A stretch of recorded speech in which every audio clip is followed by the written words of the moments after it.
आ अच्छा गया मेरे ना? पास नहीं, मेरे पास नहीं आया, नहीं है, आपकी तरफ से ही आया है। ठीक है, बस क्लास ओके। जब फिनिश होगी उसको बस क्लाउड वाले बटन पे आप क्लिक कर दीजिएगा, वो अपने आप ऑटोमेटिकली सर के उस पे सिस्टम पे चला जाएगा। All right. सो मैंने कर दिया है, आई हैव ऑलरेडी हाँ put it on record then. ठीक है, चलिए स्टार्ट करते हैं। आज हम बेसलाइन स्टार्ट करने वाले हैं। बेसलाइंस क्या होती हैं हमारी?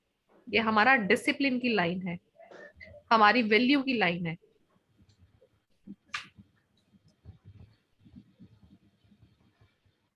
बेसलाइन में आपको पहले तो एक चीज याद रखनी है, जब लाइन आपको बिल्कुल सीधी मिले, मैंने उसके लिए आपको फॉरवर्ड कर दिया आपके फोन के ऊपर, फोकस लाइन को हम क्या बोलते हैं, जो बिल्कुल स्ट्रेट लाइन है उसको हम बेस लाइन बोलते हैं। और इसको आपने देखना कैसे, जो हम राइटिंग आप लिखते हैं, राइटिंग का जो आपका स्ट्रेट लाइन का फ्लो जाता है, वो फ्लो कैसा है कैसा नहीं है, वो हमारी बेस लाइन बताता है। तो it's a imaginary line where you right.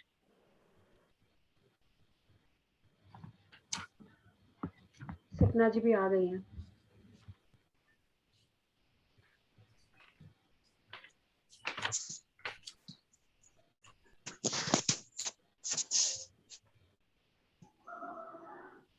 तो जब लाइन आपकी बिल्कुल फोकस होती है, अपने उसमें देख लेना, जो मैंने अभी छोटे छोटे पेन वाले नोट्स भेजे हैं, ओके या 0 से 7 इसको भी ईयर्स ओपन की कर दें एज क्या की हम अगर पहले? आपकी राइटिंग आती है, तो वहां ओके। पे आपने ये वाली चीजें फॉलो नहीं करनी जो मैं आपको भी लिखवाने जा रही हूँ। ओके क्योंकि 0 से 7 ईयर्स के बच्चे, 8 ईयर्स तक के बच्चे क्या होते हैं, ये अपनी टीचर को वैसे ही फॉलो करते हैं जैसे इन बच्चों को बताया जाता है। जैसे छोटे बच्चे होते हैं लकीर के फकीर, वो थोड़ा सा इनके साथ होता है। वहां पे ये चीजें आपने उन बच्चों के साथ नहीं करनी है। Okay okay. क्योंकि पहली बात है, बच्चे रूल शीट पे ही लिख पाते हैं, अनरूल शीट पे नहीं लिख पाएंगे। बट अगर उनकी हैबिट बन जाती है, जब कंसिस्टेंसी आ जाती है, तो कई बार रूल शीट पर, विदाउट रूल शीट पे भी उनकी राइटिंग स्ट्रेट आने लगती है। सिर्फ छोटे बच्चों की चीजों पे हम और चीजें देख कर तभी हम इस चीज को बोलेंगे। अब सबसे पहले हमारी आएगी स्ट्रेट लाइन। जब हम स्ट्रेट लाइन में लिखते हैं तो वो क्या होती है? बच्चों वाली साइड में ना एक चीज और लिख लीजिए, यहाँ पे ये हम क्यों नहीं कंसिडर करते, बिकॉज कि जो अभी वो 0 से 7 8 ईयर्स तक के बच्चे होते हैं ना, इनको उस समय अपनी मदर की जरूरत ज्यादा होती है। तो मदर की साइड से क्या मिलता है उन बच्चों को? नर्चरिंग, लव, ये सब मिलता है उनको। इमोशनल साइड मदर की साइड से मिलती है, और फादर की साइड से उनको सपोर्ट और गाइडेंस मिलता है। जैसे हम टी के बार में, आई के डॉट में क्या बोलते हैं कि ये सब चीजें हमें कहाँ से मिलती है? फादरली इंस्टिंक्ट से मिलती है हमें। फादर साइड से कैसा सपोर्ट है, कैसा गाइडेंस है, ये हम उस चीजों से देखते हैं। नमस्ते दीपा जी। नमस्ते सपना जी। हाँ, मेहमान आए थे इसलिए फिर लेट हो गई। कोई बात नहीं। हाँ। अब स्टेबल बेसलाइन जब हम लिखते हैं तो ये क्या होता है, ये शो करता है पर्सन का consistent and control behaviour show करेगा। वो पर्सन डिसिप्लिनियर होते हैं। राइटिंग सैंपल में जब आपको कंसिस्टेंट एंड बिहेवियर दिखेगा, उस लाइन से पता चलेगा आपको कि इस पर्सन डिसिप्लिन को फॉलो करता है। और ऐसे लोग क्या होंगे, ये लोग अपने डिसीजन के ना फर्म भी होते हैं। फर्म डिसीजन एक बार ले लिया तो ये अपना डिसीजन चेंज भी नहीं करेंगे। तो इसमें ये भी आता है, they having a unchanging foundation और अनचेंजिंग डिसीजन। एक बार इनके दिमाग में जो आ गया ये वही सोचते हैं। यहाँ पे उस फैमिली के कुछ एथिक्स भी हो सकते हैं, कुछ रिचुअल्स भी हो सकते हैं, कुछ अपने बनाए हुए उसके कुछ रूल्स और रेगुलेशंस भी हो सकते हैं। ये लोग क्या करते हैं, जब ये इस तरह की बेसलाइन वाले नए एटमॉस्फेयर को आसानी से एक्सेप्ट नहीं करते अपनी लाइफ में, इनको होता है जो चीज जैसे चल रही है वही ठीक है। अगर उनको नई लाइफ के साथ भागने को बोला जाए तो ये उसके साथ भाग नहीं पाते।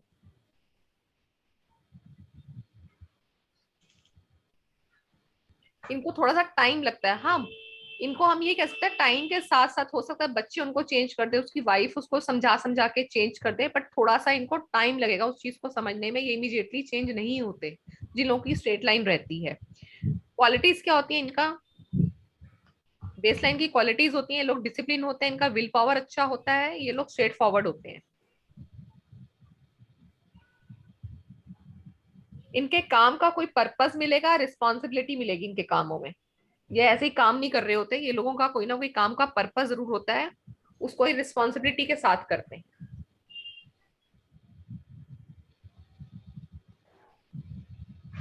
बिल्कुल स्ट्रेट बेसलाइन की सिर्फ एक ही नेगेटिविटी है, they are inflexible. Screen record हमेशा, बोर्ड तो शेयर हो जाएगा, बोर्ड तो शेयर हो रहा है, मैं बोर्ड शेयर नहीं अभी तो कुछ भी नहीं हो रहा है। अरे बोर्ड तो शेयर हो रहा है यार, बना सकते हैं इसको, हाँ, कैमरा नहीं आ रहा ना, बोर्ड तो आ रहा बोर्ड तो शेयर होगा पर अभी शेयर नहीं हुआ था। है। ये तो सोचा ही नहीं था, बोर्ड तो आएगा। हम्म, ये तो स्ट्रेट आपकी होगी ये वाली बेसलाइन, इसको हम बोलते हैं स्टेबल बेसलाइन। करेक्ट। तो ऐसे लोगों में क्या मिलेगी आपको, नेगेटिव चीज सिर्फ एक ये की इनफ्लेक्सिबल, क्योंकि क्या बोला हमने, ये लोग अपने डिसीजन के पक्के होंगे, अपने डिसिप्लिन के पक्के हैं, अपना डिसीजन चेंज नहीं करते आसानी से, जो बोल दिया सो बोल दिया, वो वाला हाल होता है इनका, अमिताभ बच्चन वाला, कह दिया ना बस। और इस तरह के जो आपको एग्जाम्पल मिलेंगे आर्मी बैकग्राउंड के मिलेंगे, और आपने उन सही बच्चों, एग्जांपल दिया है। हाँ, और इसमें आपको वो बच्चे ही मिल सकते हैं, they follow, children who followed certain rules daily, जिनको कुछ सर्टेन रूल फॉलो करने के लिए दिए गए हैं। कुछ सोसाइटीज में कई पेरेंट्स बड़े स्ट्रिक्टी होते हैं, या आर्मी बैकग्राउंड के भी हो सकते हैं, जनरल बैकग्राउंड के भी हो सकते हैं, जो बच्चे अपने पेरेंट्स अपने बच्चों एकदम स्ट्रिक्ट उसमें रखते हैं ना, कि एक रूटीन बना रखा है। हम अक्सर स्कूल में सुनते हैं टीचर्स क्या बोलती हैं, अपने बच्चों को टाइम टेबल बना के दो, ठीक है, बट मेरे को याद है मैंने शायद 1 या 2 बार टाइम टेबल बनाया होगा, वो एक ही दिन फॉलो होता है, अगले दिन कोई फॉलो नहीं करता, ना तो मम्मा फॉलो कर पाती ना बच्चे फॉलो कर पाते हैं, अगर हमारे जैसे लीनियंट लोग होते हैं। 80% मुझे लगता है नहीं फॉलो कर पाते, बहुत पेरेंट्स हैं भी जो फॉलो करवाते हैं, बट ये चीजें आपको देखने को मिलेंगी बच्चों में भी। पर ये बच्चे हमने फिर कौन से देखने हैं, अबव 8 ईयर्स और 9 ईयर्स के बच्चों में देखना है। वहां से आपको पता चल जाएगा कि इन बच्चों के साथ कहीं ना कहीं पेरेंट्स स्ट्रिक्ट है, या उसको कुछ एक डिसिप्लिन फॉलो करने के लिए बोला जाता है, या उसकी एक फिक्स लाइफ, मैकेनिकल लाइफ है उस बच्चे की। इतने बजे स्कूल से आएगा, इतने बजे मेरा बच्चा खाना खाएगा, इतना बच्चा खाना खा के फ्री होगा तो उसके बाद वो पढ़ने जाएगा, अब वो वहां से पढ़ के आएगा तो वो खेलने जाएगा, शाम को आएगा तो उसको दूध पीना है, उसको स्नैक्स लेना है अपना, उसके बाद उसको अपना थोड़ा सा टीवी देखना है, उसके बाद वो फोन पे बातचीत कर सकता है इतनी देर, मतलब कि वट एवर द रूटीन जो उसके पेरेंट्स ने उसके लिए फिक्स किया, इतने बजे वो सो जाएगा। जनरली ये स्टूडियस बच्चे रहते वो फॉलो करते। स्टूडियस होना एक तरफ बात है सर, एक रूटीन को फॉलो करना अलग बात है। अगर स्टूडियस बच्चे होंगे ना, वो बड़े बच्चों के अंदर ये चीजें आती हैं, फिर वो बच्चे अपनी ना एक वो बना लेते हैं कि मुझे इस टाइम पे पढ़ना ही पढ़ना, चाहे मेरे बाकी फ्रेंड्स आवाज लगा लें या मुझे कहीं जाना, तो वो अपने आप को उस चीज को एडजस्ट करके चलेंगे। और दूसरा ये भी है, बड़े बच्चे क्या अगर अपना उस चीज को फॉलो भी नहीं कर रहे ना, तो अगर बेसलाइन आ रही है तो भी उनके अंदर क्या होगा, मान लो आज उन्होंने पूरा दिन खेलने में लगाया, पर अगले दिन वो अपने टाइम टेबल पे वापस आ जाएंगे कि मेरे को आज ज्यादा पढ़ना है, ये फिर स्टूडियस बच्चों में होगा, वहां भी आपको ये बेसलाइन देखने को मिलेंगी। ओके, बट वो क्या, वो जब कौन कंट्रोल कर रहा है, चिल्ड्रन इटसेल्फ। या ठीक है, तो ये बेसलाइन का लॉजिक ये है कि जहां पे डिसिप्लिन होगा, रूटीन लाइफ होगी, मैकेनिकल लाइफ होगी, वहां पे बेसलाइन आपको स्ट्रेट मिलेगी। उसके बाद बेसलाइन के बाद आपकी आएगी ओवरली स्ट्रेट। ओवरली स्ट्रेट में सिर्फ एक चीज लिख लीजिए, कॉशियस बेसलाइन होती है, जो बिल्कुल भी अपनी जगह से आपको हिलती हुई दिखाई ना दे। एक तो लिखते लिखते आपके अक्षर होंगे, एक बिल्कुल लिखते हुए आपको ऐसा लगेगा अक्षर जो भी लिख रहा है ना, वो जो भी ड्रॉन हो रहा है उसका, ये एक ही उसको मैं फॉलो कर रहा है, मतलब हिल ही नहीं रहा अपनी जगह से, जो भी लिख रहा है वो, ये चीज बिल्कुल स्ट्रेट आ रही होगी उसकी। अच्छा, नीचे की बेस से बराबर स्ट्रेट आएगी। हाँ, ये थोड़ा सा आपको हल्की सी कहीं ना कहीं से ऊपर नीचे अक्षर दिख सकते हैं, हल्का सा, बहुत लाइटली, बहुत बिल्कुल जिसको आपको राइटिंग से लगे ना एकदम, इसको बड़ा ध्यान से बनाया गया, कॉशियस उससे बनाया गया है।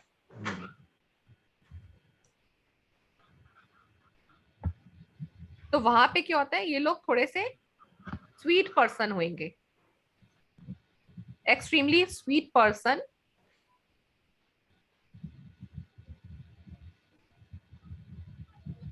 और इन लोगों का थोड़ा सा डबल स्टैंडर्ड होता है। ये लोग अपनी रियलिटी छुपा के चलते हैं।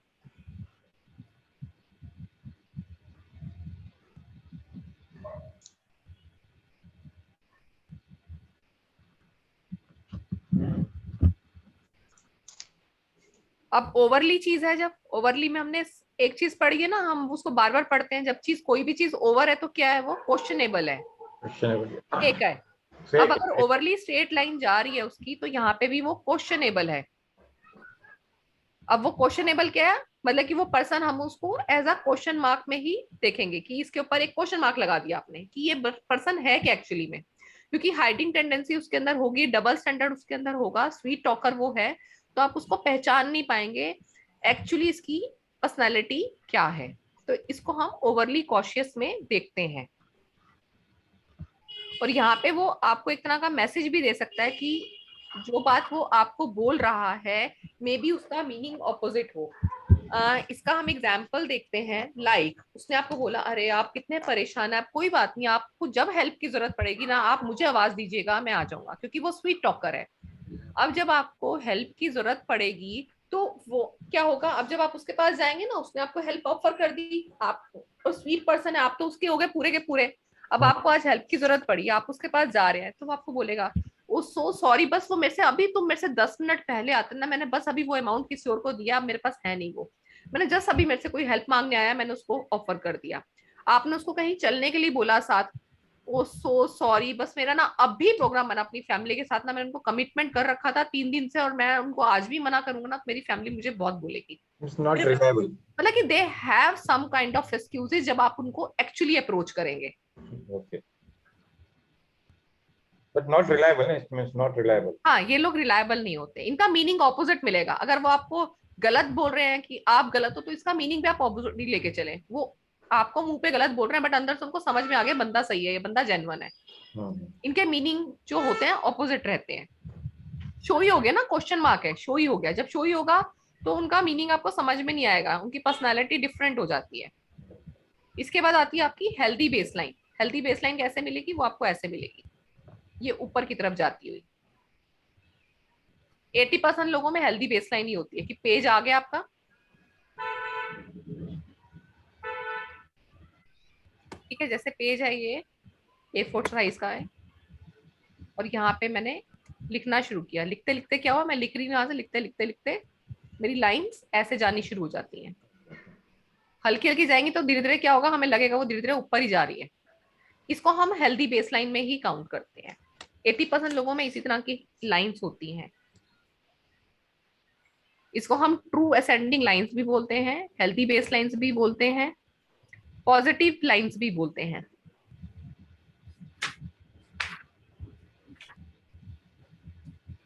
ये ऑप्टिमिज्म शो करती है। The person is optimism, have optimism and has positivity in his life, his और हर लाइफ। जिंदगी में आगे बढ़ने की चाह होती है ऐसे लोगों के अंदर, rising in the world, rising in the society, इनके अंदर ऐसी चाह होती है। और इनकी क्वालिटी होती है दे डील विद ऑब्स्टिकल्स और डिफिकल्टीज इन लाइफ। इनकी लाइफ में कोई डिफिकल्टीज आ जाए, कोई स्ट्रगल्स आ जाए, ये लोगों के अंदर सहन शक्ति होती है उनके साथ लड़ने की और आगे बढ़ने की।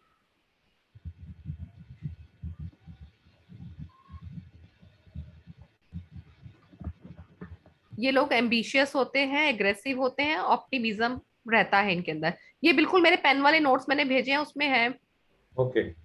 या कुछ मिस हो जाएगा तो वहां से देख लेना। अब हेल्दी बेसलाइन है, ऑप्टिमिज्म भी है, तो इनके अंदर क्या होंगे, ये लोग आशावादी होंगे, होपफुल होते हैं। इनको हर प्रॉब्लम में इनको कहीं ना कहीं एक आशा नजर आती है कि नहीं ये काम हो जाएगा, कोई बात नहीं, आज नहीं हुआ ना तो कल हो जाएगा। तो ये they are always hopeful towards life. Cheerful होते हैं ऐसे लोग। आपको ऐसे लोग रोते हुए नहीं दिखेंगे। एक होता है ना सोसाइटी में, लोग अच्छा कमा रहे होते हैं, अच्छी जॉब होती है, फिर भी उनके मुंह से क्या निकलता है, हाय निकलता है, अरे यार मैं तो अपनी जॉब में ना ऐसा है, मतलब कि उसके सामने वाले पर्सन के आगे रोना है कि उसको लगे कि नहीं यार ये तो बहुत दुखी है, मेरी जॉब तो फिर इससे अच्छी है।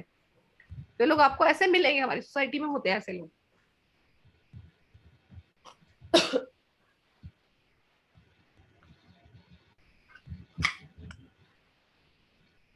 अब नेगेटिविटी चीज क्या होती है इनकी, इनके अंदर एक्साइटेबिलिटी होती है। और एक वर्ड और लिखो, यूफोरिया बोलते हैं इसको, मैं यहाँ लिख देती हूँ यूफोरिया करके, इसी के साथ लिख सकते हैं आप, यूफोरिया, EUPHORIA, ठीक है, यूफोरिया। इसको बोलते हैं कि अचानक से अपनी खुशी को ऐसा एक्सप्रेस कर देना कि शायद सामने वाले को खुशी बर्दाश्त ना हो। लाइक आपके लिए खुशी की बात हो सकती है, सामने वाले की दुख भरी बात हो सकती है। ये लोग ओवरली एक्साइट हो जाते हैं। अगर दुखी होंगे तो एकदम से इनका दुख मुंह पे आ जाएगा, एकदम से इनका एक्सप्रेशन चेंज हो जाएगा कुछ दुख की बात सुनेंगे तो। और खुशी वाली कोई बात इनको सुनने को मिल गई तो एकदम से एक्साइट भी हो जाते हैं, तो इसको यूफोरिया बोलते हैं। और इन लोगों का थोड़ा सा जो टेम्पर है हॉट होता है, हॉट टेम्पर या एग्रेसिव होता है इनका, गुस्सा आ जाता है इनको। ऑप्टिमिज्म है ना लाइफ में, हम दूसरे को रोता देखें ना तो इनको गुस्सा भी आता है। और इनका काम नहीं होगा, टाइम पे पूरा नहीं होगा, क्योंकि हेल्दी बेसलाइंस है, काम पूरा नहीं होता या कहीं से फ्रस्ट्रेशन आ रही होती है तो कहीं ना कहीं इनका बिहेवियर थोड़ा सा गुस्से वाला हो जाता है कि मेरा काम क्यों नहीं हो रहा, मेरे को टाइम क्यों नहीं मिल रहा, इतना सारा काम मुझे करने को बोल दिया, अपने लिए टाइम नहीं निकाल पाया। तो इसके मन में काफी सारी चीजें का क्लस्टर बनना शुरू हो जाता है। जैसे ये हाउसवाइफ के अंदर क्या होता है, अब वो बेचारी को अपना काम करना है, उसको ये पता है अभी उसको घर को भी देखना है, अच्छा आज मेड नहीं आई तो ये भी देखना है, ये भी देखना है, ये भी देखना है, अरे बच्चे की दवाई भी लेके आनी है, हस्बैंड का ये काम करके रखना था, मदर इन लॉ का ये काम करके रखना था। और अपना क्या होगा, अपना काम धीरे धीरे क्या हो गया, उसकी प्रायोरिटी पीछे होती चली गई। अब सारे काम करके आप हटे, जब अपने टाइम पे आपने देखा ओ शेट बॉस की मिस कॉल थी, अब तो पड़ने वाली डांट, क्योंकि मेरे को तो दिखा ही नहीं, वो मैं सिस्टम पे था ही नहीं उस टाइम पे, कॉल आके चली गई। तो अब बॉस को पता चल जाएगा कि मैं घर के काम में लगी थी और काम नहीं कर रही थी, तो क्या टेंशन इंक्रीज हो गई उसकी। तो अब टेम्पर हाई होना लाजमी है, टेम्पर हाई होगा क्योंकि काम में लगी हुई थी। अब काम वो अपनी मर्जी से कर रही थी, उसमें बॉस की तो कोई गलती नहीं थी ना, बट टेम्पर क्यों हाई होगा, क्योंकि उसका खुद का काम रुक गया। तो ये रीजंस होते हैं हॉट टेम्पर होने के हेल्दी बेसलाइन में, क्योंकि ये लोग क्या करते हैं, दूसरों के लिए इनका सेक्रीफाइसिंग रहता है, अपना काम जब इनका सफर करता है तो इनको गुस्सा आता है। ये तो एक एग्जाम्पल था, आपको इस तरह के और भी एग्जाम्पल्स आपके साथ हो सकते हैं। ठीक, हेल्दी बेसलाइन के बाद हमारी आएंगी क्विटर बेसलाइन। क्विटर बेसलाइन कैसी होती है, क्विटर का मतलब क्या होता है, जब हम चीजों को छोड़ देते हैं।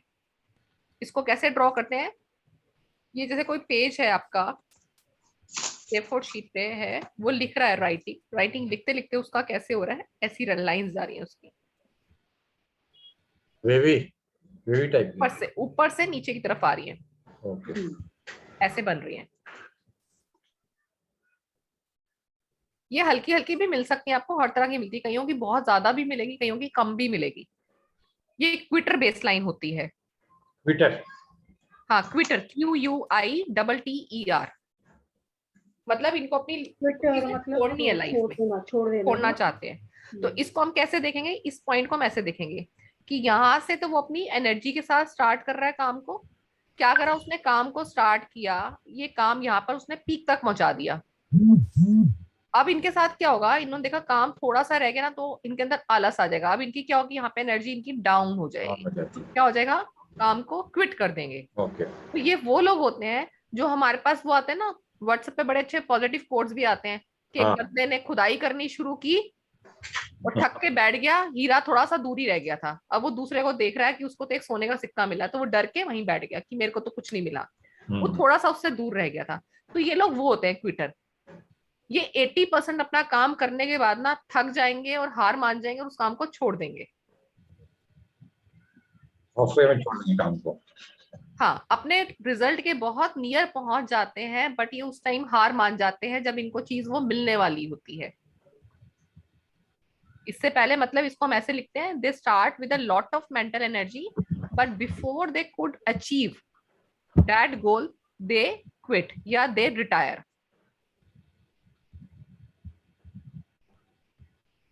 इसके बाद आती है हमारी पेसिमिस्ट बेसलाइन। पेसिमिस्ट में क्या होगा, लिखते लिखते मेरी राइटिंग ऐसे आ रही है,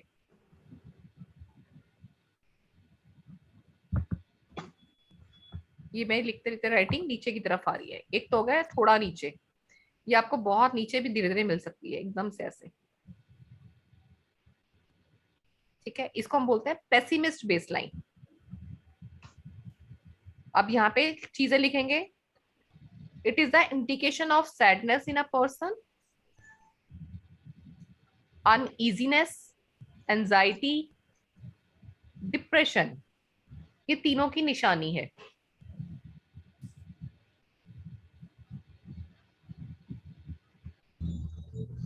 अगर उसकी लाइंस आपको बहुत ज्यादा नीचे दिख रही है तो ये एक कॉज हो सकता है डिप्रेशन का, आपको डिप्रेशन का एक कॉज यहीं से मिल जाएगा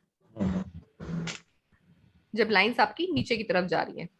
अभी इसी लाइन में क्या होता है, कई बार आपको लाइन अगर ऐसी मिले नीचे की तरफ जा रही है, बट एकदम से लिखते लिखते उसका एकदम से यहाँ पे क्रंच आ रहा है।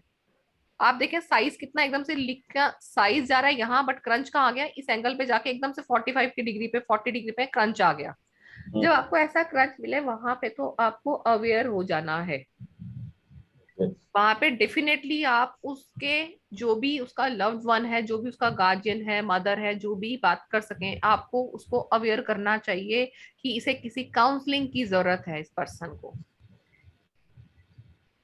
ऐसा पर्सन सुसाइडल टेंडेंसी में जा रहा होगा, अपने अंदर ऐसी बातें सोच रहा होगा कि मुझे सुसाइड करना है, मैं मर जाऊं, मेरे लिए जिंदगी बेकार है, या कुछ उसके साथ ऐसी चीजें हो गई है कि वो अपनी लाइफ को छोड़ना चाह रहा है।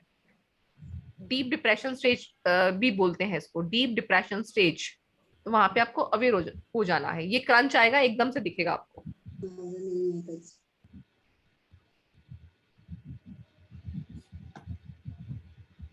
इसके बाद आपको राइटिंग कैसी भी मिलेगी, उसमें आते हैं हमारे लिटिल बेबी।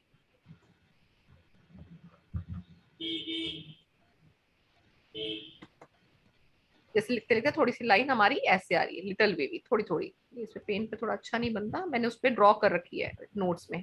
ठीक है, लिटिल बेबी। लिटिल बेबी को हम नॉर्मल ही मानते हैं, हेल्दी है, ये भी नॉर्मल है, बैलेंस्ड है। Person having a normal and balanced approach towards life.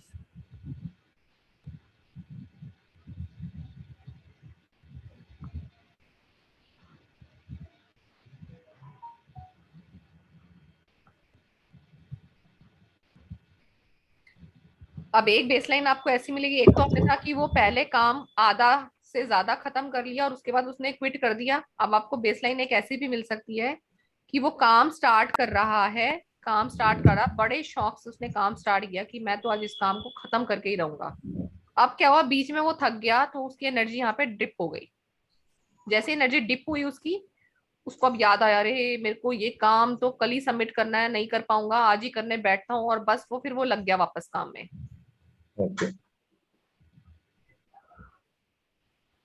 तो यहाँ पे क्या, यहाँ पे इस पॉइंट पे उसकी एनर्जी डिप होती है।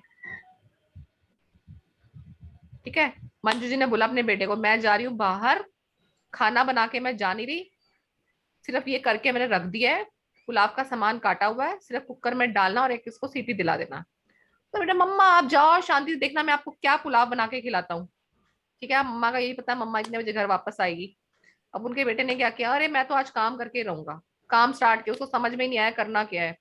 ठीक है, चाहे उसने आधा उधा सब्जी को काटा वाटा जो किया, या उसको अगर हम फ्राई करके बनाते हैं, फ्राई व्राई किया, उसने कॉल आ गया उसका कहीं से, लग गया अपने फ्रेंड्स के साथ, आराम से बात करते करते सो गया। अलार्म बजा रहा से दिमाग में, अरे मम्मा आने वाली है, मैंने तो खाना नहीं बना के रखा मम्मा के लिए, और वो क्या हुई, एनर्जी एकदम से हाई हुई, तो वो काम करने चल पड़ा। तो ऐसा कुछ लोग आपको मिलेंगे लाइफ में जिनकी एनर्जी डिप करती है और फिर एकदम से हाई हो जाती है। मोस्टली बच्चों में ऐसा होता है, गर्ल्स जैसे काम नहीं करती, हम गर्ल्स को बोलते हैं काम करके रखना, तो क्या करेंगी, आधा करेंगी आराम की, फिर एकदम याद आया यार मम्मा या पापा से डांट पड़ेगी, और फिर उठ के भाग पड़ते हैं। ऐसे एम्प्लॉय भी हो सकते हैं, बॉस का डंडा, लीडर का डंडा अपने सर पे आ गया, तो आराम करने के बाद फरमा लेंगे, अब देख लेंगे, अरे बॉस ने नोटिस कर लिया, मैं तो बाहर खाना खाने और आराम से गपशरी में घूम रहा हूँ। अरे घर जाके तो पहले काम ऐसा करके देना है ताकि बॉस को पता चले मैं काम करके घूमने गया था। तो एनर्जी क्या होगी, एकदम से हाई हो जाएगी। तो क्या बोलते हैं इसको? लाइंस को कुछ नहीं बोलते हैं, ये लाइन ही है आपके, इसको आपको कॉन्वेक्स बना सकते हैं आप इसको। वो वाली आपकी कॉनकेव थी, आपकी कॉन्वेक्स है। ओके। और बहुत ज्यादा वेवी लाइन आ जाए आपकी, लिखते लिखते ऐसे ऐसे अक्षर आ रहे हैं आपके, वेवी, बहुत ज्यादा वाली वेवी है।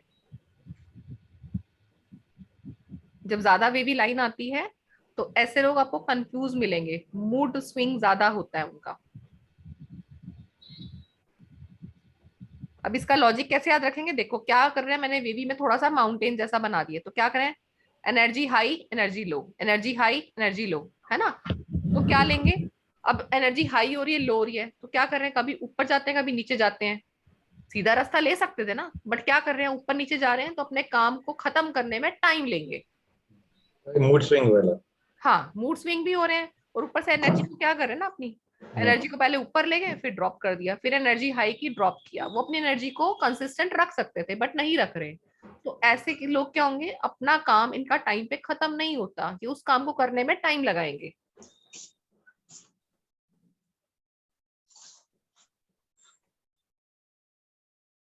अब यहाँ पे एक फनी एग्जाम्पल है, काम करो तो ऐसा करो कि या तो अगर करने का शौक हो तो करो, और करने का शौक ना हो तो काम ऐसा करो अगली बार कोई तुम्हें बोले ही ना। बोलते हैं ना ऐसे कि अगली बार तुम्हें कोई बोले ही ना। वो एकदम लेजी होके करो कि अगला बंदा सामने, अरे अभी तक तुमने काम ही खत्म नहीं किया, ये तो 2 मिनट का काम था। ये ऐसे नहीं करते, दिखाओ मैं ही कर लेता हूँ, तो क्या होगा, हम खुद ही कर लेते हैं फिर वो, क्योंकि एनर्जी ड्रेनेज बहुत है यहाँ पर, मूड स्विंग्स होते हैं। और ये लोग क्या होंगे, मूड स्विंग्स होगा तो they are not able to take decisions.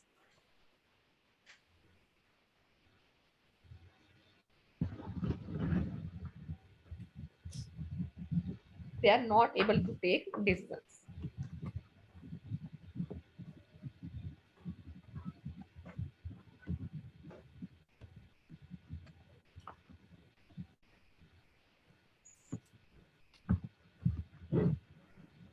यहां तक कोई कंफ्यूजन बेसलाइन में?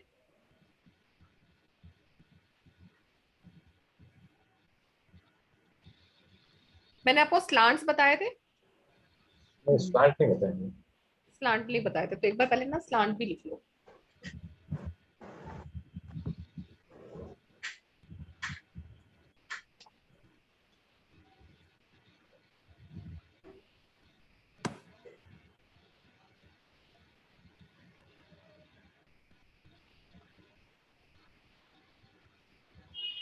जो मेन स्लांट्स मानते हैं वो हम 3 स्लांट्स मान के चलते हैं।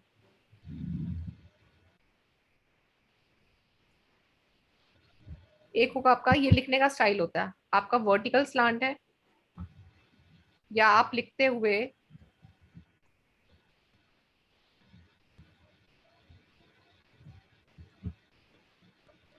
राइट की तरफ जा रहे हैं, या आप लिखते हुए लेफ्ट की तरफ जा रहे हैं,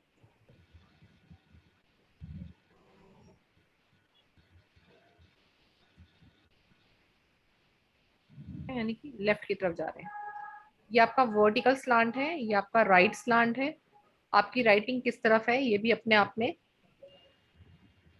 आपको बताता है वो पर्सन कैसा है। जब वर्टिकल स्लांट होता है, स्लांट्स का थोड़ा सा वेरिएशन आपको एंगल्स में मिलेगा, हर एंगल का थोड़ी सी डिफरेंट होती है। रिक्लाइंड पास्ट, लेफ्ट जो होता है ना, इसको हम बोलते हैं पास्ट। लेफ्ट की साइड में अगर पर्सन का स्लांट है तो that is your past. Right की तरफ में उसके स्लांट्स जा रहे हैं तो दैट इज योर फ्यूचर, वो फ्यूचरिस्टिक है। Vertical slant is your present, ये आपका प्रेजेंट है।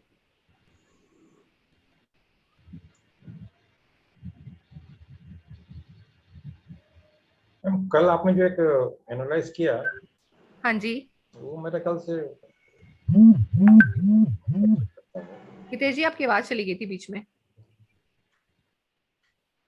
ओके। नहीं, कल आपने जो एनालाइज किया एक, वो मैं देख रहा हूँ, मेरे ख्याल उनका वर्टिकल स्लैंट था। हाँ जी, मैंने आई थिंक स्लांट के बारे में कुछ लिखा नहीं था उसके अंदर। लिखा नहीं था आपने, लेकिन मेरे ख्याल से वो उसके एक बार इससे कनेक्ट कर लेती हूँ, अगर देखती हूँ फोन से तो मुझे चल जाए तो।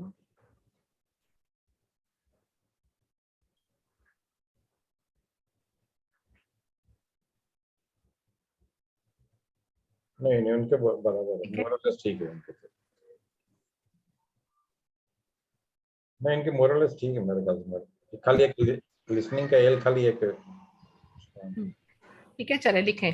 जब रिक्लाइंड पास्ट है आपका, यानी कि लेफ्ट साइड में जब स्लांट्स रहेंगे तो यहाँ पे क्या क्या चीजें चेंज होंगी उसकी।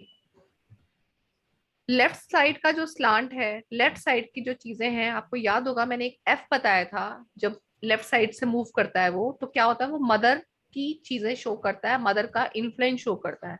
ऐसे ही जब हमारा लिखने का स्टाइल लेफ्ट साइड की तरफ प्रेशराइज होगा, उस तरफ उसका ध्यान ज्यादा होगा, तो उसके अंदर एक तो मदर का इन्फ्लुएंस रहेगा। ये पॉइंट्स में लिख लीजिए, left slant indicate influence of mother,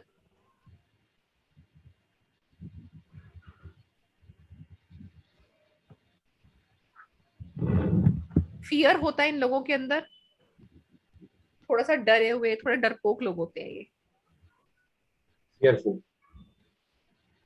ये लोग इन्वॉल्वमेंट इनके अंदर वो होती, लैक ऑफ इन्वॉल्वमेंट होता है, इजिली इन्वॉल्वमेंट नहीं होता इनका सोसाइटी के साथ, फैमिली के साथ, क्योंकि थोड़ी सी ना इनकी अपनी सी दुनिया होती है, पास्ट में रहते हैं ना लोगों की अपनी ही दुनिया होती है, उनको लगता है हमें नहीं कोई समझ पा रहा, lack of lack of involvement. Confidence भी हो सकता है फिर, हाँ जी, लेक ऑफ कॉन्फिडेंस। हाँ, लेक ऑफ कॉन्फिडेंस भी आएगा, लैक ऑफ इन्वॉल्वमेंट, रिप्रेशन आ गया, रिप्रेशन में अब वही आ जाता है, कॉन्फिडेंस की बात पे आ जाती है रिप्रेशन। ये लोग थोड़ा अपने आप को दिखा नहीं पाते, रिप्रेस रहते हैं कि इनको किसी ने दबा रखा है, या अपने आप को खोल नहीं पाते, ओपन नहीं कर पाते, कॉन्फिडेंस भी इसी के अंदर आ जाएगा। Self absorption, self absorption, A B, absorb करना, अपने अंदर ही एब्जॉर्ब है, अपने में ही गुम रहते हैं, ABSORPTION।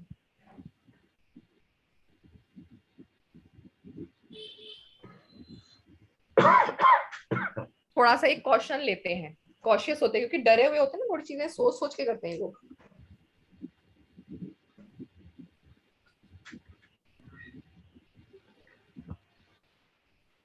ये आपके इसके हो गए कीवर्ड्स। अब आ जाए इसके वर्टिकल स्लांट के। देखिए वर्टिकल स्लांट जब राइटिंग का होता है, जो लोग बिल्कुल सीधा सीधा लिखते हैं, लेटर एकदम सीधे लिखे हुए, ये लोग इंडिपेंडेंस होते हैं, इंडिपेंडेंट होते हैं, इनर स्ट्रेंथ होती है इन लोगों की, इनर स्ट्रेंथ हाई हो सकती है, सेल्फ रिलायंस होते हैं, RELIANCE, self reliance, self controlled, judgement अच्छा होता है इनका,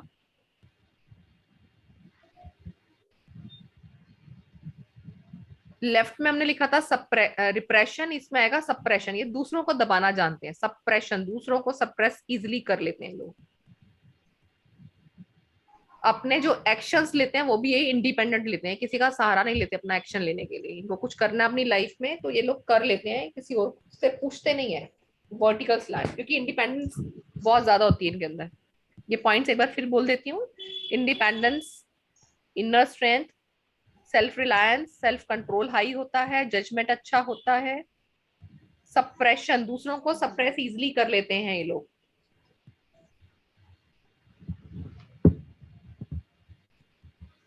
इन लोगों का एक्शन भी इंडिपेंडेंट लिए होता है, अपनी इंडिपेंडेंस में होता है, बिना किसी का सहारा लिए लोग अपना डिसीजन ले लेते हैं, अपने एक्शंस ले लेते हैं।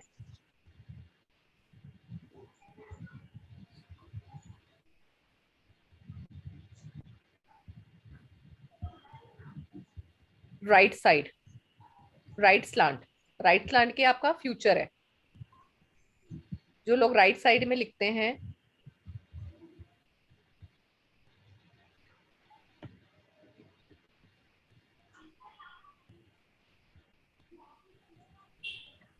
they having a goals of future। अब राइट साइड क्या है यहाँ पे, फादर के लिए, तो जिन लोगों का थोड़ा राइट साइड में रहता है तो उन लोगों का ऐसा नेचर भी रह सकता है कि वो अपने फादर को दिखाना चाहते हैं कि उन्होंने लाइफ में क्या अचीव किया, या उनके क्या गोल्स हैं वो पूरे हो गए हैं, जो भी उनके सपने हैं, अपने फादर की साइड ज्यादा इन्फ्लुएंस में रहते हैं, अपने फादर को प्रूव करना चाहते हैं वो।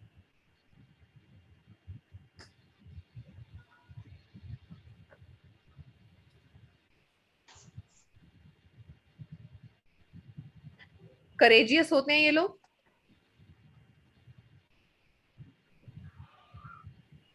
कंपैशनेट होते हैं, इन लोगों के एक्सप्रेशंस आपको दिख जाएंगे फेस पर, एक्सप्रेसिव होते हैं, कंपैशनेट, एक्सप्रेसिव, दूसरों की तरफ झुकाव रहता है इनका, दूसरों की तरफ मतलब फैमिली हो गए, इनके लव्ड वंस हो गए, उनके लिए इनका जो टाइम है, उनको टाइम देना है, उनके साथ स्पेंड करना है, वो इनका अच्छा रहता है। प्रायोरिटीज मतलब फैमिली की, फ्रेंड्स की इनकी रहती है।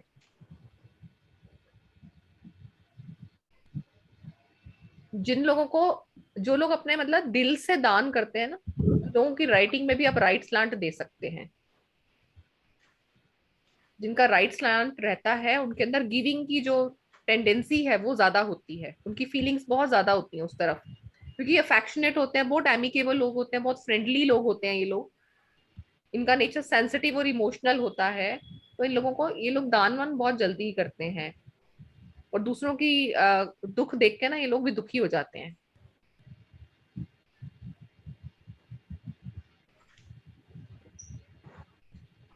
तो राइट स्लैंट वाले को आप ये बोल सकते हो कि they people are ruled by heart, ये अपने दिल से काम करते हैं जो भी करेंगे।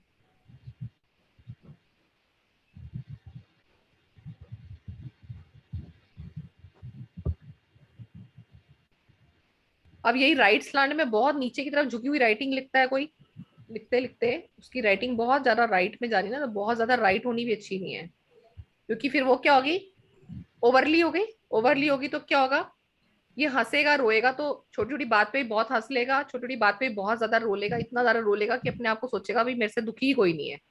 वो तो व्हाट इज शो ऑफ होगा ना वो तो। इम्पल्सिव, हाँ थोड़े इम्पल्सिव हो जाते हैं ये, इनको मतलब होता है ना अपनी बातों में कोई भी बहला फुसला लेते हैं, क्योंकि तो राइट स्लांट है, सेंसिटिव लोग होते हैं, तो ओवरली सेंसिटिव हो गए, तो ये किसी ना किसी की बातों में आके ना अपना कई बार सत्यानाश भी कर लेते हैं।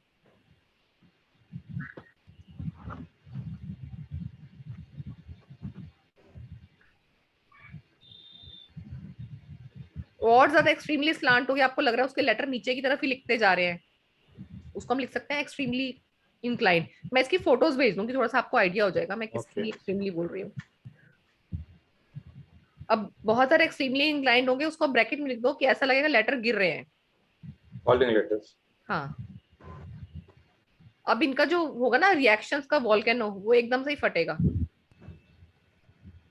पैशनेट दिखेंगे तो एकदम से दिखेंगे, जेलस दिखेंगे तो एकदम से दिखेंगे, ऑफेंड करेंगे तो अपने आप को इजीली ऑफेंड करना शुरू कर देंगे, किसी चीज को डिमॉन्स्ट्रेट करना तो एकदम से करना शुरू कर देंगे।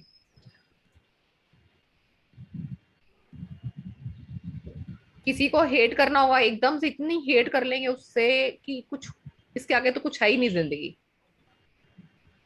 ऐसे लोग, जैसे डिवोर्स वाले केस हो गए ना, कई लोगों में तो वो हो गया, कॉम्प्रोमाइज हो जाता है, कई लोगों में देखें कॉम्प्रोमाइज हो, अपनी ईगो पे इतना अड़ा, मतलब हेट हो गया तो अब इतना हेट हो गया कि वो करके ही छोड़ेगा, अब उसको रहना ही नहीं है उसके साथ।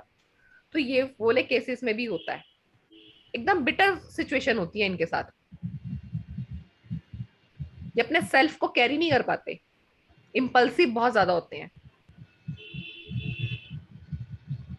जब इम्पल्सिव भी होते हैं ना तो भी हम रिलेशनशिप्स को कैरी नहीं कर पाते, तो कहीं ना कहीं इमोशनल ब्रस्ट हो जाता है, चाहे वो हर्ट की फॉर्म में हो, चाहे उसको अनसेटल्ड फॉर्म में हो, चाहे उसके गुस्से की फॉर्म में हो।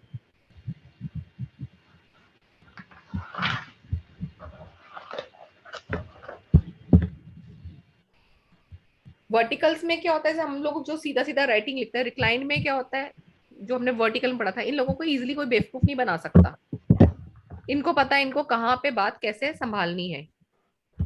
वर्टिकल और इंक्लाइन। वर्टिकल में ये लोगों का डिसीजन हाई होता है ना, तो इन लोगों को किसी की बातों में इतनी आसानी से आते नहीं है ये। जो लेफ्ट साइड का स्लांट है उसमें भी एक ये वाली चीज तो रहेगी, क्योंकि अब लेफ्ट में क्या है, मैंने राइट में बोला था they are people ruled by heart, left side वाले people are ruled by brain, head. Heart over head होते हैं, वो दिल से नहीं सोचेंगे, पहले अपने दिमाग से सोचेंगे वो कि उनके लिए वो सही है या नहीं है। अगर इनको किसी से प्यार भी करना है तो पहले दिल से बातें सोचेंगे, पूरी कैलकुलेशन करेंगे उसकी, उसके बाद इनका रिलेशनशिप क्या आगे बढ़ेगा। लेफ्ट साइड वाले कैलकुलेटिव इन चीजों में होते हैं, हर चीज में।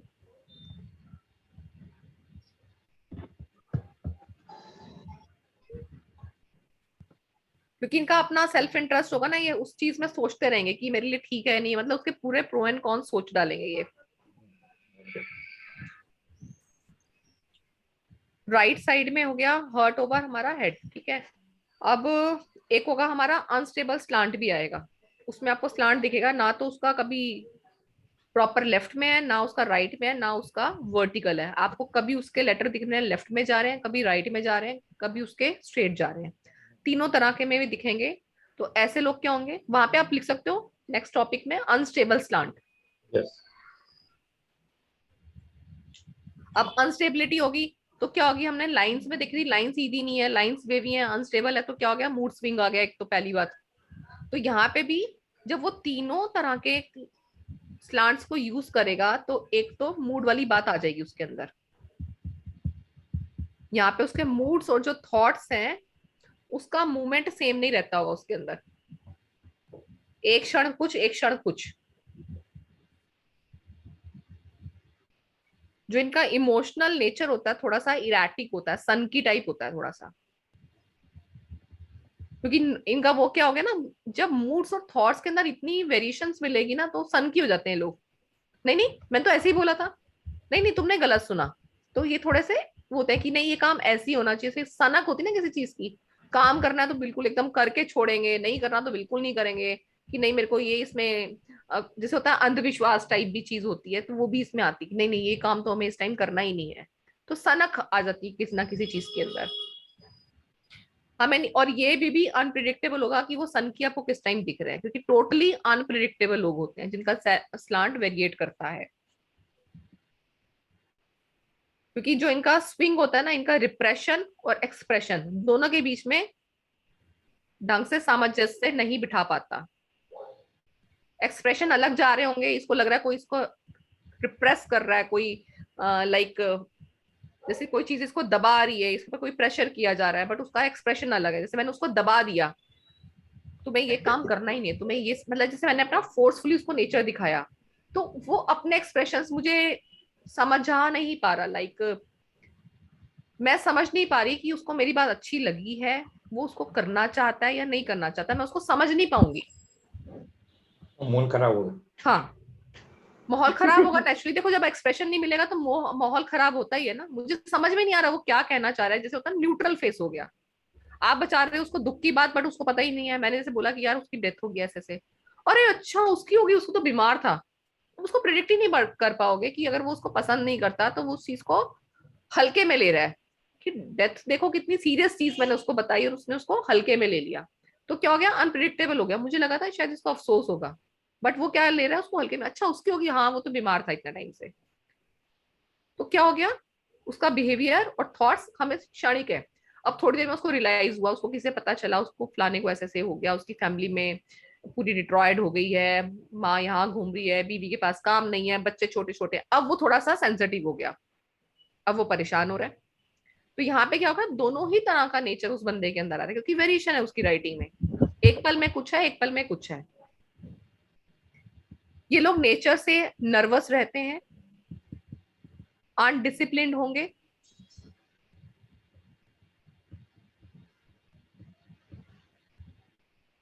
Lack of good judgement, common sense इनके अंदर मिसिंग होती है। लैक ऑफ गुड जजमेंट और कॉमन सेंस मिसिंग होती है इनके अंदर।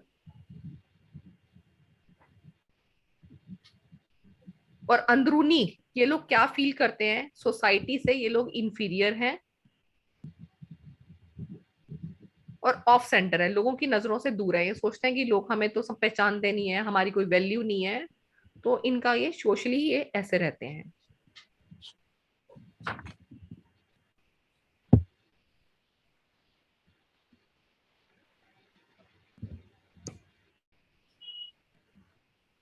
अब इसके बाद हम पढ़ेंगे लोअर जोन का। हमने डोमिनेंस पढ़ा था, लोअर जोन पढ़ेंगे।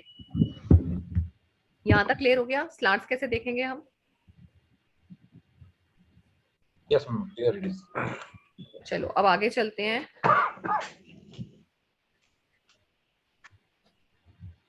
हाँ, अभी मैंने क्या बोला था, हम क्या करते हैं, एक हमने जोन्स देखे लोअर हैं, जोन। है ना। अब जोन में क्या है,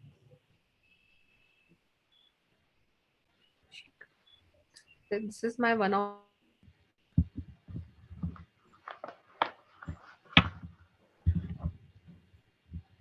ये मैं कुछ लेटर लिख रही हूँ लाइक ऐसे।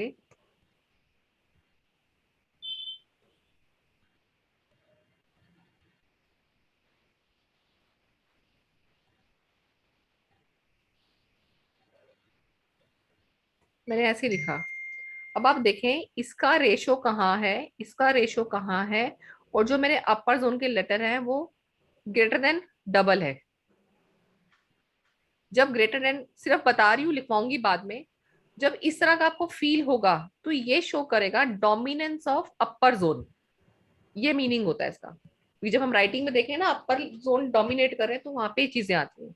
अपर जोन भी जब डोमिनेट करेगा तो भी हेल्थ इशू क्रिएट करेगा।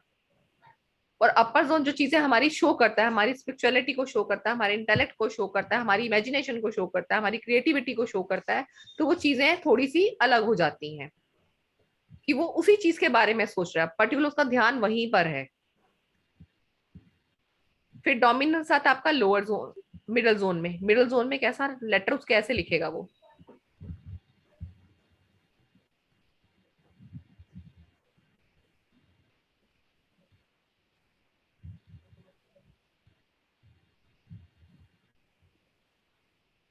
मैंने ऐसे टेढ़ा मेढ़ा लिख दिया है।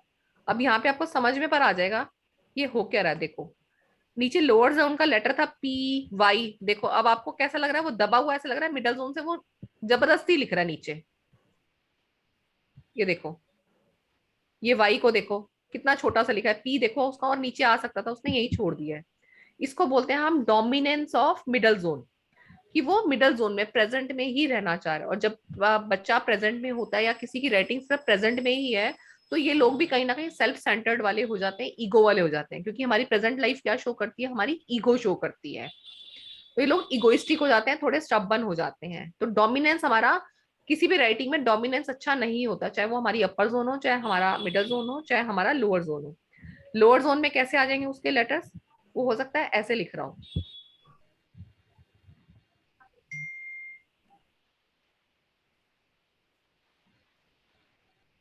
अब इसका साइज और इसके साइज में वेरिएशन आ जाएगा, तो नीचे वाले लेटर्स आपको अजीब से ही दिखेंगे, बड़े बड़े से। तो ये रूल करेगा कि लोअर जोन उसके डोमिनेट कर रहे हैं। अब जब लोअर जोन हमारे डोमिनेट करेंगे तो क्या करेंगे, वो हमारे डिजायर्स को सैचुरेट करेंगे, चाहे फिर वो सेक्सुअल इंटेक्ट हो, चाहे वो मॉनेटरी हो, चाहे वो फिजिकली हो, ये तीनों चीजों पे ही इम्पैक्ट डालेगा। और जब ये बहुत ज्यादा हो जाते हैं तो उस चीज की तरफ इनका लालच बढ़ जाता है। फिर वो लालच चाहे उनका फिजिकल ड्राइव्स का हो या मेटेरियलिस्टिक वर्ल्ड का हो, उनको लालच आने लगता है कि मेरे पास ये चीज भी होनी चाहिए, मेरे पास ये भी होना चाहिए, मेरे पास ये भी होना चाहिए। और कई बार ऐसे लोग क्या होता है, जब ये चीजें एग्जैजरेट होते हैं, ये लोग मल्टीपल अफेयर्स में भी चले जाते हैं और गलत कामों में भी चले जाते हैं कि मनी इनको चाहिए ही चाहिए। तो कई बार ये शॉर्टकट अपना के मनी को अपना डालना है बस पॉकेट में, तो किसी तरह से भी डालेंगे। तो dominance of anything, any zone is not considered as a good zone. Clear हुआ जोन को हमने कैसे देखना है? यस। ठीक है, वो जोन हमें एक्स्ट्रा बड़ा दिखेगा। अब इसके बाद हमने करना है मार्जिन्स, फिर वो हम करेंगे अब मंडे में। यहाँ तक बताएं कोई डाउट है तो, क्योंकि इसके बाद प्रेशर आएगा हमारा, प्रेशर और मैं मार्जिन इकट्ठे करवाऊंगी। राइटिंग में ना प्रेशर भी होता है, हम किस प्रेशर से लिख रहे हैं। एक एक्टिविटी करी थी हमने इस वाली क्लास में, की थी साइन वाली, करी थी फर्स्ट डे हमने? नहीं अभी नहीं किए। नहीं की थी? एक करके देखो जरा। आपका आइडियल कौन है मंजू जी, अपनी लाइफ में किसको अपना आइडियल मानते हैं? मेरे आइडल, मेरे आइडल तो मेरे खुद के फैमिली में ही है, मेरे ब्रदर है, मेरे फादर है। अच्छा ठीक है। सपना जी आपके कौन है? जी मेरे माय मदर, मदर और हस्बैंड को भी मानती हूँ। अच्छा, हाँ हस्बैंड को ही मानते हो। फिर एक काम करो जरा, एक बार आपके हाथ में कॉपी पेन है, हाँ एक हाँ। एक जगह अपना सिग्नेचर करो और उसी सेम लाइन पर आप जिसको अपना आइडियल मानते हैं ना उसके सिग्नेचर करो। यानी उनके भी उनके सिग्नेचर तो हमें चाहिए? करने नहीं आते। नहीं नहीं कोई बात नहीं, आपने उनके जैसे नहीं करने, आपने अपने हाथ से सिर्फ बोले सिग्नेचर करने हैं, आपको कॉपी नहीं करने उस सिग्नेचर को। यानी उनका सिग्नेचर करना है? नहीं, उनका सिग्नेचर आपको उनकी तरह नहीं करना, आपके हाथ से जैसा सिग्नेचर बनेगा आप वही बनाए। आप उनको नाम अच्छा लिखना चाहती नाम लिखें, आपको सिग्नेचर फॉर्म में करना है, उसको कॉपी अच्छा करने को अच्छा नहीं कह रही। हाँ उसको कॉपी करने को नहीं कह रही, एक ही लाइन अच्छा पे अच्छा। करना, बट एक जगह अपना करो, एक जगह जिसपे आप अपना आइडल मानते जिस पर्सन को उसका करे, सेम लाइन हाँ पर। हाँ हाँ करो, हाँ हाँ हाँ। करो तो और सही। अगर मम्मी, मम्मी का भी करना पड़ेगा? नहीं, कोई एक करो, कोई एक कीजिए। एक का भी कर लो, किसी एक का करो। अच्छा, हाँ हाँ हाँ। उनका कर नहीं लिया मुझे करना, भैया का तो और डैडी लोगों को तो बिल्कुल नहीं आता करना। नहीं नहीं आपने उनका करना है, नाम आपको लिखिए ना, उनके खाली नहीं नाम करना। लिखिए उनका। जरूरी नहीं कि वो सिग्नेचर करने का। आप ऐसे यू आर सजेस्टिंग क्या सिग्नेचर होना चाहिए उनका? हाँ, आपने बस तरफ से करना है आपको, उनका नहीं कॉपी करना आपको। उनका कॉपी नहीं करना, खाली आपको। आप ये सोचे बस आप उनके बिहाफ पे आप सिग्नेचर कर रहे हैं कहीं। या फिर आप उनको सजेस्ट करें कि भाई ऐसे आप सिग्नेचर किया करो।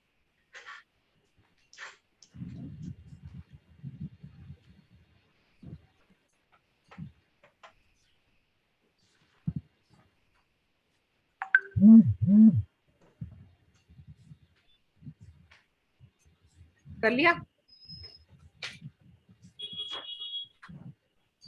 कर दिया, अपना ही अब जैसा आप एक, किया उनका। अच्छा ठीक है, अब एक बार एक चीज देखो जरा, प्रेशर किसके ऊपर आया है? आपकी वाली सिग्नेचर पे आया है या आपके फादर वाले सिग्नेचर पे आया है? फादर वाले और ब्रदर वाले पे आया है, नहीं अपने वाले पे नहीं आया। अपने वाले पे नहीं आया? आया। आपका अपने वाले पे नहीं आया? क्योंकि अपना वाला तो कर सकते हैं ना, डेली करते हैं। हाँ, इसीलिए प्रेशर आया। अब ये आपको समझ में आ गया ना प्रेशर कहाँ पे आपको डालना पड़ा? तो ये प्रेशर भी आपकी हाँ से बहुत बताता है।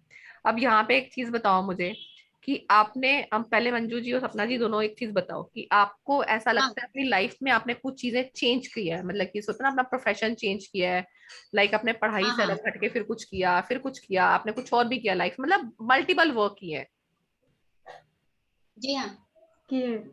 ठीक है? और अभी भी ऐसा लगता है कि आप किसी एक जगह अभी तक भी टिक नहीं पा रहे हो, कोई कुछ और भी करने का इच्छा है आपकी, बिल्कुल करेक्ट। बराबर मैम। है हाँ ना? तो ये क्या होता है जब हमारे प्रेशर कम है हमारी राइटिंग में, तो we are wanted exposure in every expects of life. तो वो लोग मल्टीपल कामों में होते हैं, मल्टीपल काम चेंज कर चुके होते हैं, किसी एक फॉर्म डिसीजन पे नहीं रहते। अब जहां पे आपका प्रेशर आया है तो इट मीन्स ये है कि उस पर्सन ने अपनी लाइफ में एक ही काम किया होगा और उसी को कंटिन्यू किया होगा। Is it true? Yes, correct. हाँ ठीक है, तो प्रेशर ये बताता है, इसलिए आपसे एक्टिविटी अभी छोटी सी करवाई। अगर उनके में जब प्रेशर हमारा आया प्रेशर लगेगा। क्रिएट होगा ना हम राइटिंग में, जैसे आप कुछ पेजेस पे देखोगे, कुछ बच्चों की राइटिंग में, बड़ों की राइटिंग में भी दिख जाएगा, जब हम पेन से लिखते हैं कई बार पेन पीछे तक दिखाई देता है, और कई बार पेन या पेंसिल इतनी ज्यादा होती है कि वो तीसरे पेज पे भी छपी होती है, इधर तो लिखा ही, इधर बैक में तो दिख ही रहा है, साथ वाले पेज के ऊपर भी उसका ऑयल और वो दिखने लग गया आपको। तो यहाँ पे जब इतना ज्यादा प्रेशर क्रिएट होता है तो ये प्रेशर भी हेल्थ का इशू लेकर आता है। तो प्रेशर हमारा वैसे लिखने वाला ना बहुत लाइट होना चाहिए, ना बहुत ज्यादा प्रेशर वाला होना चाहिए। बहुत ज्यादा जब प्रेशर से हम लिखते हैं तो pressure is indicator of your blood pressure. आपकी बॉडी में, आपकी नर्व्स के अंदर ब्लड किस गति से दौड़ता है ये उसको बताता है। ऐसे लोग आपको जिद्दी मिल जाएंगे, ऐसे लोग आपको, ऐसे बच्चे भी दिख जाएंगे बहुत जिद्दी होते हैं, जिनके ऊपर राइटिंग के ऊपर प्रेशर हाई होता है। ये लोग आसानी से बात मानेंगे नहीं पेरेंट्स की, अपनी बनवा के ही मानेंगे। इनको जो चाहिए वो चाहिए, चाहिए रो के मनवाए, चाहे टेंट्रम फेंके, या कुछ भी करें, अपनी बात मनवा के रहेंगे। तो ये भी अगर आपको राइटिंग दिखती है तो आप उस पर्सन को अवेयर कर सकते हो कि छोटे से बच्चे में भी दिख रही है, तो पेरेंट्स को आप बोल सकते हो कि इसकी राइटिंग में थोड़ा सा काम कीजिए, जिद्दी हो रहा होगा आपका बच्चा बहुत, वो एकदम से चौंक जाएगा कि आपने ऐसा क्या देखा। जब प्रेशर हाई होता है ना, ये हमारे अंदर बीपी का इशू धीरे धीरे क्रिएट करता है, हार्ट की प्रॉब्लम भी क्रिएट करता है, तो इससे भी हमें बचना है।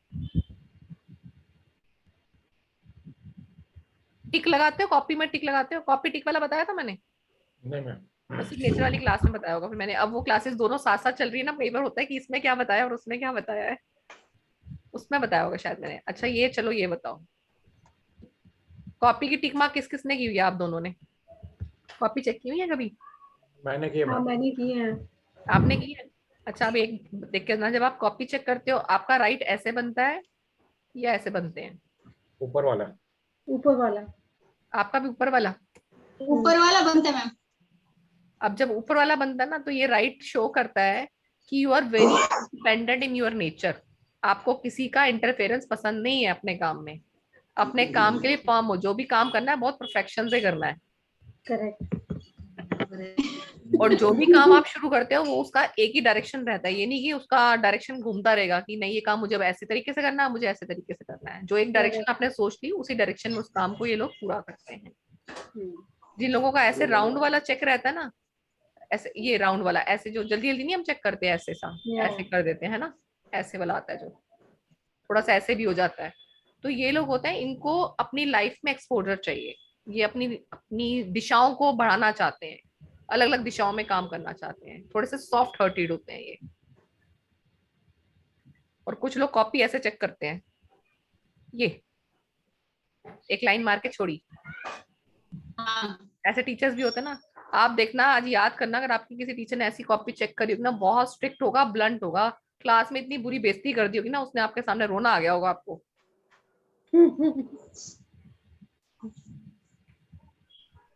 तो टिक मार्क भी आपके बारे में चीजें बता देते हैं छोटी छोटी, कि हम टिक मार्क भी कैसे लगा रहे हैं। अब अगली बार अपने बच्चों का टेस्ट देके कॉपी चेक करेंगे ना, अपने सिग्नेचर यही देखते रहेंगे हमने टिक कैसे लगाना है।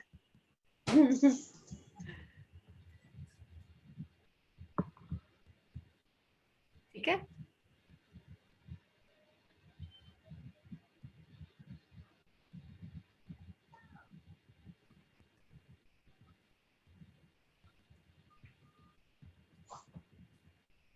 क्योंकि जब लाइट प्रेशर होता है ना, वो क्या होता है, वो थोड़ा सा आपके अंदर ना, हमारे अंदर डोमिनेंस की कमी होती है। जब हमारे अंदर लाइट प्रेशर होता है, हम लोगों को डोमिनेट नहीं कर पाते। अब जैसे अगर आप लोगों के सिग्नेचर में आ रहा है ना, तो आप लोग दूसरों के ऊपर डोमिनेट नहीं कर पाते होगे कि अपनी बात हाँ बोलनी है तो ठीक है, अगर कहना माना आराम से तो ठीक है।